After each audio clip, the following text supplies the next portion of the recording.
Hi, I'm Scott Amos, executive producer on Tomb Raider Definitive Edition, and this Dev Diary will explore what makes a next-gen Lara. Lara's entire model was upgraded, both textures and materials. We've even added dynamic effects for how we light her skin, and for materials that change for sweat, mud, and blood as she goes throughout the different areas of the game. This looks like some kind of fire ritual, a sacrificial ritual.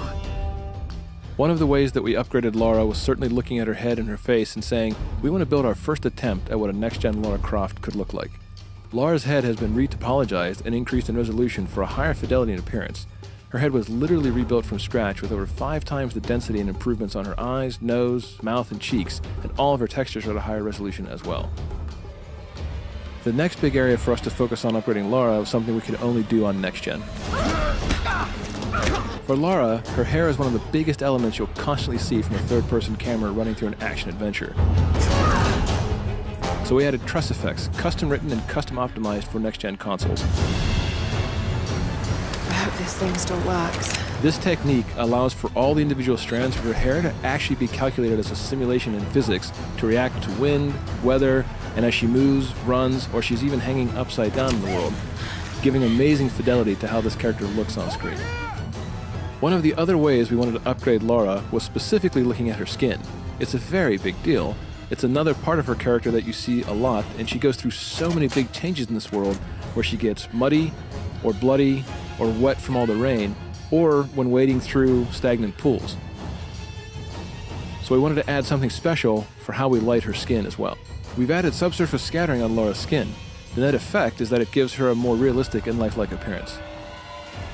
It literally means when light hits her, it goes just below the surface of the skin and scatters or diffuses as it would in real life. Drip maps have been added across Lara's skin that actually react dynamically in the environment when she's under stress or exposed to rain or wading through water. These drip maps are effectively textures or wraps overlaid on top of the model at different locations that are turned on or off during certain game events.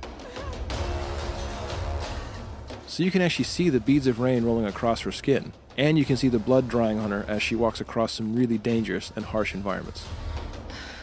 We put Lara through everything on this island, and we want players to feel that visceral sensation of being in this world with her and saying, oh my gosh, I can see the realism here. I can feel the pain and the angst that she's going through in each of these moments. So one of the things that we had to do, looking at the next-gen version of Lara Croft and looking at Tomb Raider, was put all kinds of simulation into the world. All of her gear now has physics simulation added on top of it. You'll see when she has the bow on her back, it will jostle around realistically as she jumps, runs, and traverses the terrain. We even went so far as to make the very arrows themselves and the quiver jostle and move according to how she runs and traverses the world. You'll even see things like the radio that is strapped to her back, the pistol in her holster, and more importantly, one of the key pieces of equipment, her climbing axe, swinging naturally as she runs around or climbs or hangs from various areas. It adds that nice subtle nuance that when people see it, it just makes the world feel more realistic. It makes her feel more grounded and cohesive rather than props that are just stuck to her. This gear is actually tied to her in a realistic way. So this is just a glimpse at how we made a next-gen Lara. From the different effects we added to the dynamically changing materials on Lara's skin. From all the new head, face, and tress effects hair to the physics we added to the gear itself. This is truly the definitive edition of Tomb Raider.